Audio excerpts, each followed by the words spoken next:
Hi I am Roshan San. तो आज हम बात करेंगे वैली ऑफ किंग्स की तपती रेत के नीचे रहस्य, मृत्यु और अभिशाप की फुसफुसाहट में लिपटे एक युवा फैरो की। यानी यह कहानी है तूतनखामून की। उनका जीवन काफी रहस्य भरा रहा है और शासन काफी छोटा, लेकिन जब आप देखोगे तो मालूम चलता है उनकी विरासत को सोने और छायों में उकेरा गया है। उनका कब्र भी सोने की वस्तुओं से भरे पड़े थे और ऐसा दृश्य काफी कम राजाओं के कब्रों में देखने को मिलता है, जो शायद तूतनखामून की महानता को दर्शाता है। लेकिन सुनहरे मुखौटों और चमचमाते खजानों के पीछे एक और भयावह कहानी छिपी हुई है। यानी यह युवा फैरो कौन था और इसके इर्द गिर्द कौन सी अंधेरी ताकतें घूमती थी, उसका शासनकाल इतना छोटा क्यों था और उसकी मृत्यु अचानक क्यों हुई। क्या वे सच में किसी शक्ति और विश्वासघात के खतरनाक खेल का मोहरा बन गए थे। और साथ ही ऐसी कहानियों को जानने के लिए आप हमारे साथ जुड़ सकते हैं। तो चलिए कहानी में आगे बढ़ते हैं। तो सबसे पहला क्वेश्चन था तूतनखामून थे कौन। तो देखो 1341 बीसी के आसपास तूतनखामून का जन्म 18th डायनेस्टी के दौरान हुआ था, जिन्हें इतिहास में किंग टूट के नाम से जाना जाता है। वे आखेनाटन और शायद रानी किया के बेटे थे। हालांकि कुछ सिद्धांतों के अनुसार तूतनखामून की मां की पहचान अभी तक नहीं हो पाई है, जिसकी वजह से उनकी मां को इतिहास में यंगर लेडी के नाम से जाना जाता है। और डीएनए टेस्टिंग से मालूम चलता है कि किंग टूट के माता पिता असल में भाई बहन थे, जिसकी वजह से उनके स्वास्थ्य में कई समस्याएं थी, जैसे कि मांसपेशियों की कमी, हड्डियों की असामान्य वृद्धि, अनुवांशिक बीमारियां। साथ ही कुछ जन्मजात दोष भी थे, जैसे कि उनके पैर की विकृति, जो चलने फिरने की उनकी क्षमता को प्रभावित करती थी। और ऐसी समस्या उस टाइम पर राजघरानों में आम बात थी। ये सब इन ब्रीडिंग के परिणाम स्वरूप हुई थी। यानी शाही रक्त की शुद्धता बनाए रखने के लिए अपने ही भाई बहन से शादी के कारण ये सब हो रहा था। हालांकि इन सब चुनौतियों के बावजूद तूतनखामून मात्र 9 साल की उम्र में मिस्र के फैरो बने। उनका यह उत्थान तब हुआ जब उनके पिता आखेनातन का निधन हो गया और तूतनखामून को राज परिवार का अगला उत्तराधिकारी घोषित कर दिया गया। उस समय शाही परिवार में सिंहासन के उत्तराधिकारी के लिए कोई उम्र बाधा नहीं थी। अगर कोई शाही वंशज है तो वो सिंहासन का हकदार था, चाहे वो कितना ही छोटा क्यों न हो। साथ ही तूतनखामून ने अपनी सौतेली बहन अनकेशुनुमन से शादी की, जो उनकी शासन को वैधता प्रदान की। हालांकि तूतनखामून का शासनकाल छोटा था लेकिन महत्वपूर्ण था। उन्होंने लगभग 1332 से लेकर के 1323 बीसी तक मिस्र पर शासन किया। और जैसा कि मैंने आपको बताया, तूतनखामून को केवल 9 साल की उम्र में फैरो का ताज पहनाया गया था। इसलिए उनके शासनकाल के दौरान वास्तविक सत्ता और निर्णय लेने की जिम्मेदारी उनके वजीर और सलाहकारों के हाथ में थी। इस दौरान मिस्र में कई प्रमुख घटनाएं घटी, जिसमें प्रमुख थी उनके पिता आखेनातन द्वारा किए गए धार्मिक सुधारों को पलटना। मतलब तूतनखामून का शासनकाल धार्मिक मायनों में महत्वपूर्ण रहा, क्योंकि उन्होंने अपने पिता आखेनातन के एकेश्वरवादी धर्म, जो केवल सूर्य देवता की पूजा पर केंद्रित था, उसको समाप्त कर मिस्र के पारंपरिक देवी देवताओं की पूजा को पुनः स्थापित किया। साथ ही उन्होंने राजधानी को वापस थेब्स में स्थानांतरित किया।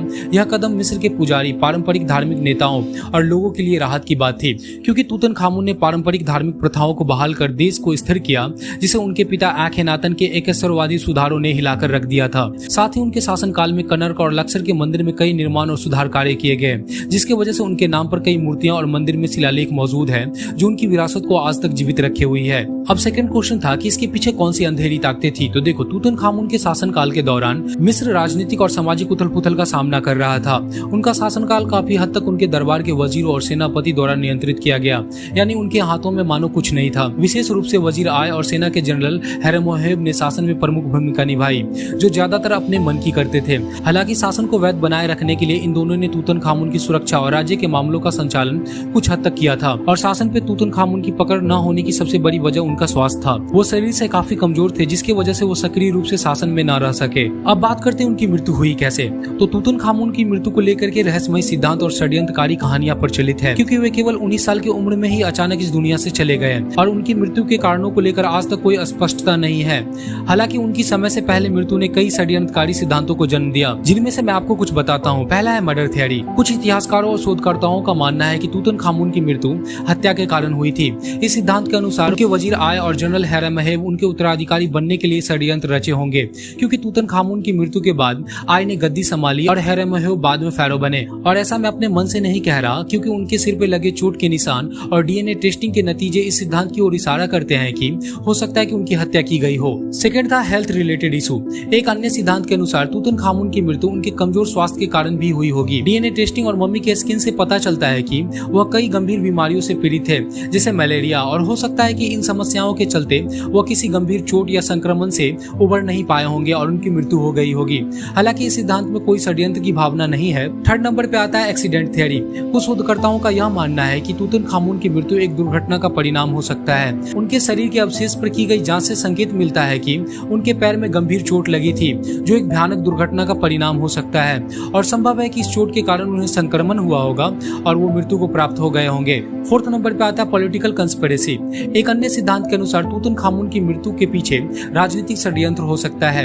एखेनातन द्वारा किए गए धार्मिक सुधारों को पलटने के कारण तूतन खामून के शासनकाल के दौरान कुछ शक्तिशाली समूह यानी कह सकते हो तूतन खामून के अपने ही 9-10 भाई बहन या रिलेटिव के बीच सत्ता संघर्ष हुआ होगा और इस संघर्ष में तूतन खामून को एक मोहरा बना करके संभवतः उनकी हत्या कर दी गई होगी। 5th नंबर पे आता है the curse of the tomb. हालांकि ये बात वैज्ञानिक दृष्टिकोण से विश्वसनीय नहीं है, लेकिन तूतन खामून की कब्र की खोज के बाद कई लोग इस सिद्धांत की ओर इशारा करते हैं कि उनकी मृत्यु के पीछे कोई अभिशाप जरूर है, क्योंकि उनके कब्र की खोज से जुड़े कुछ लोगों की मौत ने इस सिद्धांत पर जोर दिया। लेकिन यह अधिकतर मिथ ही माना जाता है। इसके पीछे का तर्क यह है कि खोज से जुड़े अधिकांश लोग लंबी उम्र तक जीवित रहे, जिससे इस अभिशाप थ्योरी की विश्वसनीयता कम हो जाती है। इन सभी सिद्धांतों के बावजूद तूतन खामून की मृत्यु का असली कारण अभी तक अस्पष्ट है, लेकिन यह स्पष्ट है कि तूतन खामून की अचानक मृत्यु ने इतिहास में एक रहस्य अध्याय जोड़ दिया जो आज भी लोगों को आकर्षित करता है। हालांकि इनकी कब्र को खोज करके हमने मिस्र के इतिहास की बहुत सारी जानकारियों को इकट्ठा किया है, जैसे कि तूतन खामून के कब्र से मिले सोने, चांदी, शाही वस्त्र और अन्य धातु की वस्तुओं ने मिस्र की कला और शिल्प कौशल के उच्च स्तर को उजागर किया।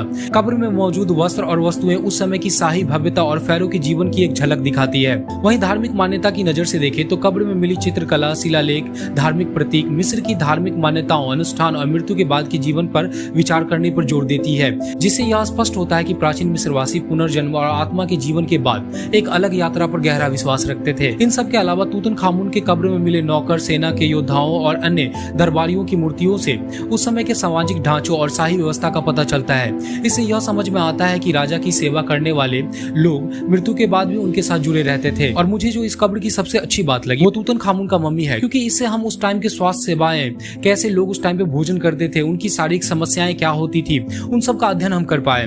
इससे प्राचीन मिस्र में फैली स्वास्थ्य समस्याओं और अन्य चीजों के बारे में हम अच्छे से समझ पाए। उस समय के चिकित्सा ज्ञान का भी अंदाजा हम लोग उनकी मम्मी से लगा सके। यानी कि इन सभी जानकारियों ने प्राचीन मिस्र की सभ्यता को गहराई से समझने में मदद किया और तूतन खामून की कब्र की खोज पुरातत्व के क्षेत्र में एक महत्वपूर्ण मील का पत्थर साबित हुआ। और अंत तक देखने के लिए धन्यवाद।